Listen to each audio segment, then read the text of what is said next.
Dan kurang lebih setahun terakhir ini, sasaran teror telah bergeser dan menempatkan polisi sebagai target. Apakah itu di tempat publik atau bahkan di markas kepolisian, pelaku teror menyusup dan melukai petugas, bahkan diantaranya hingga tewas. Ya, siapakah para teroris ini, lalu apa motifnya, dan bagaimana polisi mengantisipasi hal ini sekaligus memberantas terorisme ke depannya. Sudah bersama kami Wakil Kepala Kepolisian Republik Indonesia Komjen Pol Syafruddin, langsung dari Mabes Polri. Selamat sore Pak Syafruddin. Selamat sore Mas, Mbak, selamat sore dan selamat sore seluruh pemirsa tanah air. Assalamualaikum warahmatullahi wabarakatuh. Waalaikumsalam warahmatullahi wabarakatuh. Pak Syafruddin, kami ingin mengetahui dulu bagaimana perkembangan terbaru soal dari aksi penyerangan terhadap dua anggota BRIMOB kemarin, Pak. Bagaimana perkembangan? Apakah benar ini 100% pelaku ini adalah seorang pedagang kosmetik dan bernama Mulyadi, Pak? Ya, betul. Tadi malam pukul 20.00 terjadi penyerangan terhadap anggota Polri. Saya perlu garis bawahi, anggota Polri sedang melaksanakan sholat isya, ya Mas. Kemudian pelakunya setelah melakukan penyerangan melarikan diri, sempat dikejar dan mau ditangkap oleh aparat yang melihat kejadian itu, namun melakukan perlawanan kembali, berbalik arah untuk melakukan serangan baru kepada aparat sehingga dilumpuhkan tadi malam, sehingga meninggal dunia. Baik. Tadi malam kebetulan Pak Kapolri dengan saya berada di Mabes Polri, jadi nggak begitu jauh dari TKP. Kami sedang rapat tadi malam membicarakan tentang perkembangan terorisme memang. Sehingga begitu kejadian Kapolri dan saya dan seluruh pejabat itu sudah langsung ke TKP pada kesempatan pertama.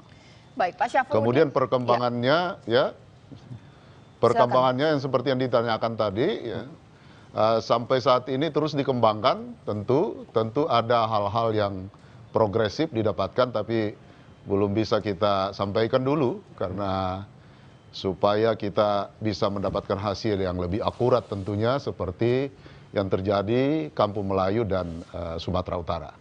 Pak Syafruddin, Mulyadi atau sang pelaku ini apakah baru pertama kali ke Masjid Falatehan atau mungkin beberapa orang sempat melihat beliau dan ada kecurigaan seperti itu? Bagaimana Pak Syafruddin? Ya, sedang dikembangkan dulu ya Mbak ya, tentang Mulyadi ini. Bisa saja Mulyadi ini adalah pintu masuk daripada serangan yang lebih besar, ya. Sehingga bisa saja terjadi situasi yang lebih membahayakan, baik itu pintu masuknya institusi Polri, kemudian anggota-anggota Polri dan masyarakat tentunya, bukan hanya anggota Polri. Buktinya di Kampung Melayu itu yang diserang anggota Polri, korbannya masyarakat. Jadi tidak akan luput, korbannya itu adalah masyarakat itu sendiri. Pak Syafruddin, kalau kita melihat ini kan seolah bergeser Pak, bagaimana teror ini terjadi yang tadinya menyasar di tempat-tempat umum, publik. Tapi saat ini mereka jauh lebih spesifik Pak, aksi terornya langsung menuju ke polisi, mengacu kepada kejadian yang beruntun Pak ya, Polda Sumut, kemudian ke Kampung Melayu sebelumnya, dan kemudian saat ini tadi di Masjid Falatehan, di dekat dengan Mabes Polri.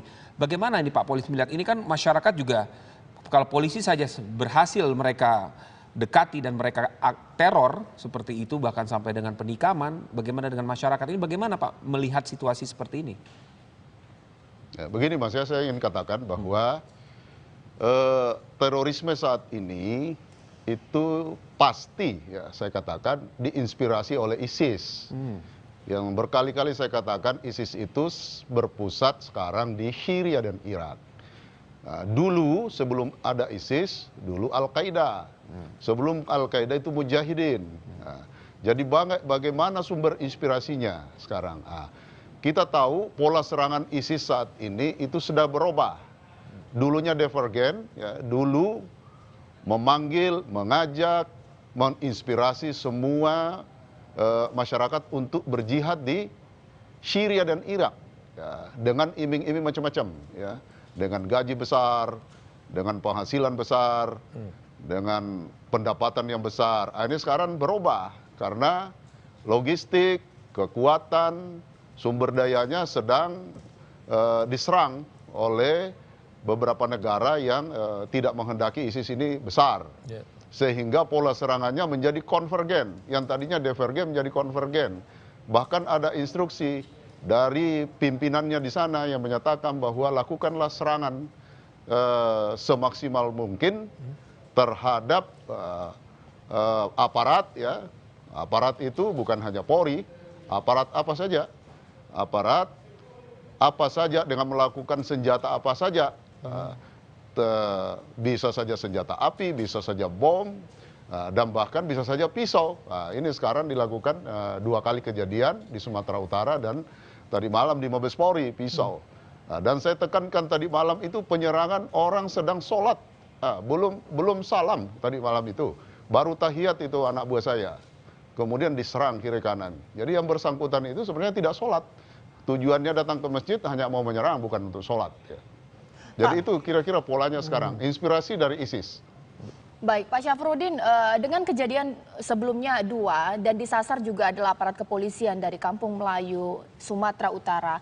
Seharusnya ada pembekalan untuk pengamanan diri sendiri, Pak, dari aparat kepolisian jika ini kemudian terjadi lagi, agar tidak terjadi lagi hal yang serupa, tapi kemudian terjadilah di Masjid Falatehan. Bagaimana institusi kepolisian melihatnya, Pak Syafruddin? Ya begini, Mbak. Kalau tentang pola pengamanan, pola memprotek diri itu sudah dilakukan semaksimal mungkin.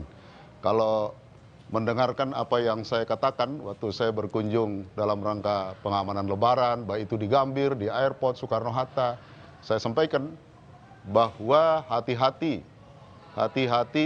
dengan pengamanan mudik Lebaran. Saya sampaikan kepada seluruh jajaran Polri untuk melakukan body system. Kita sudah lakukan itu. Peralatan-peralatan memprotek diri individu sudah kita lakukan. Backup kekuatan sudah kita lakukan. Persenjataan sudah semuanya. Tapi ini orang lagi sholat sama orang yang lagi sedang tidur diserang. Jadi memang mencari pola-pola atau celah-celah yang tepat untuk melakukan serangan. Ini yang dilakukan oleh mereka. Pak Syafruddin, tadi kan Anda mengatakan bahwa ini sudah pasti terafiliasi oleh ISIS, Pak. Kemudian ini sudah ada menginspirasi mereka dan serangan mereka pun tadi kepada aparat. Aparat bisa siapa saja, bisa Polri, bisa TNI dan aparat lainnya, Pak. Bagaimana akhirnya, Pak, menjaga khususnya di tanah air di Indonesia, Pak, mengurangi dampak dari atau menahan gerakan-gerakan dari yang ISIS ini, Pak, anggota-anggota dari ISIS yang mereka berdiri sendiri, Pak, tidak berkelompok tapi bisa 1 orang per orang seperti itu, Pak. Ya, Mas. Jadi begini. Jadi dalam menanggulangi terorisme bukan hanya aparat keamanan, bukan hanya TNI dan Polri. Jadi sekarang ini sudah mewabah, ya, pola serangan dan sebagainya, rencana dan sebagainya sudah mereka lakukan, sehingga bangsa ini harus bersatu. Seluruh anak bangsa harus melawan ini semua. Saya apresiasi kepada seluruh masyarakat, ya, seluruh bangsa Indonesia saat ini, yang menjadikan kejadian tadi malam menjadi hashtag, ya, untuk memberikan dukungan kepada Polri dan seluruh aparat keamanan untuk tentunya menjaga stabilitas keamanan.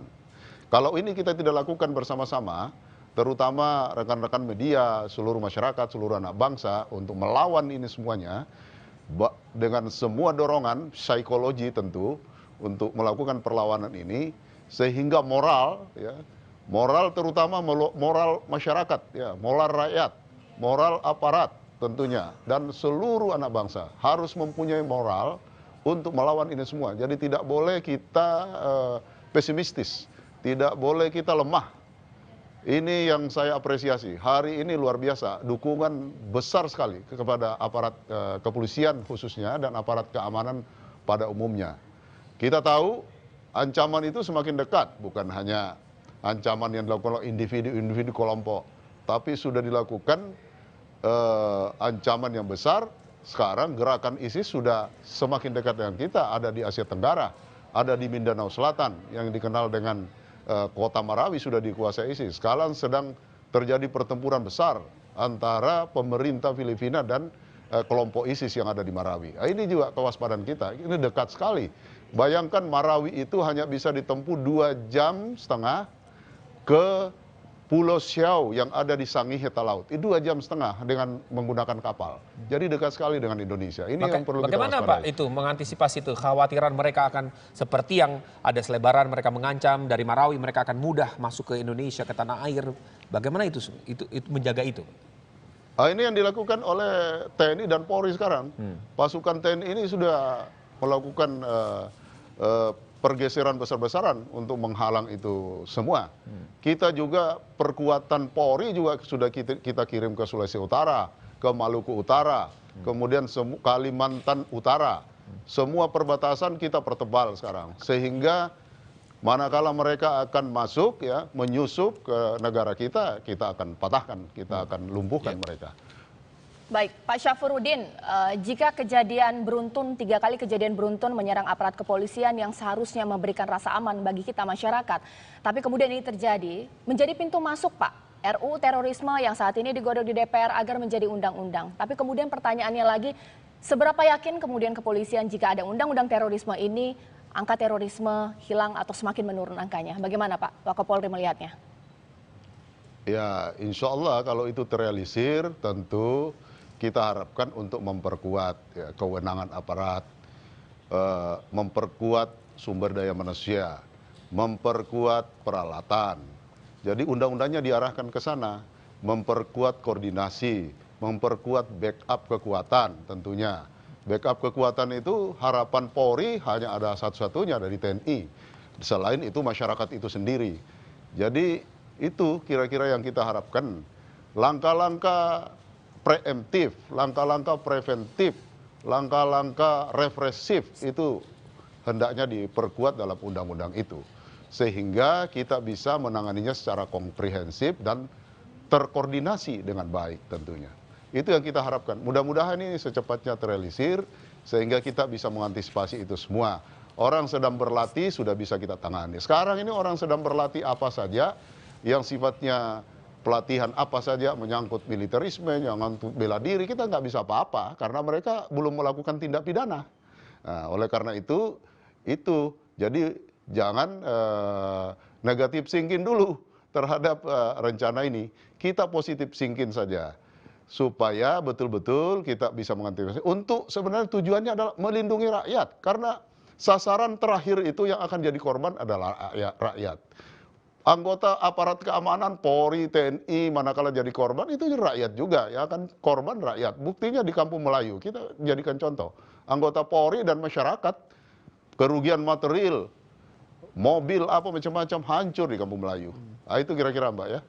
Lalu pertanyaan terakhir, ini Pak kami ajukan, apakah dengan adanya kejadian kemarin itu Pak ya, kemudian sebelumnya di Polda Sumatera Utara, di markas-markas kepolisian bisa dikatakan, apakah artinya ini di sejumlah titik ada tingkat pengamanan khusus Pak untuk wilayah tanah air? Bagaimana kondisinya sekarang ini mengingat ya serangan itu langsung ditujukan ke anggota-anggota Polri tadi itu Pak? Ya begini Mas, ya. Untuk kesiapan anggota Polri itu kita sudah warning terus hampir tiap hari kita lakukan itu, terutama pengamanan mudik kemarin, operasi Ramadhania. Kita juga melakukan operasi untuk pengamanan individu anggota Polri maupun anggota TNI yang ada di lapangan. Saya mau memberikan catatan sedikit tentang Sumatera Utara. Kebetulan saya pernah tugas saya sebagai Wakapolda dan saya pernah memimpin Satgas Penanggulangan Terorisme. Memang ada sejarah panjang di Sumatera Utara ini. Paling tidak ada 4 kali kejadian besar di Sumatera Utara. Mungkin Mas bisa ingat, pemirsa bisa ingat tentang serangan terhadap CMB Niaga, ya, itu korbannya anggota Polri, senjatanya diambil. Ya. Kemudian serangan terhadap Polsek Hamparan Perak, itu hampir 1 persek dibunuh oleh teroris. Ya. Kemudian penyerangan teroris di Dolok Masihul, itu saya sendiri yang mimpin itu operasi itu. Ketika itu tahun 2010. Kemudian pelatihan di Gunung Sinabung, di Karo, Sumatera Utara. Jadi memang ini Sumatera Utara adalah daerah merah, ya, daerah merah, menjadi perhatian besar bagi kita semua. Jadi ini sejarahnya panjang Sumatera. Oleh karena itu kita penebalan perkuatan kita lakukan ke salah satu titik, yaitu titiknya Sumatera Utara, di samping tentu di Jawa dan sebagainya. Baik, Pak Syafruddin, terima kasih atas waktunya sudah berbincang bersama kami di Kabar Petang.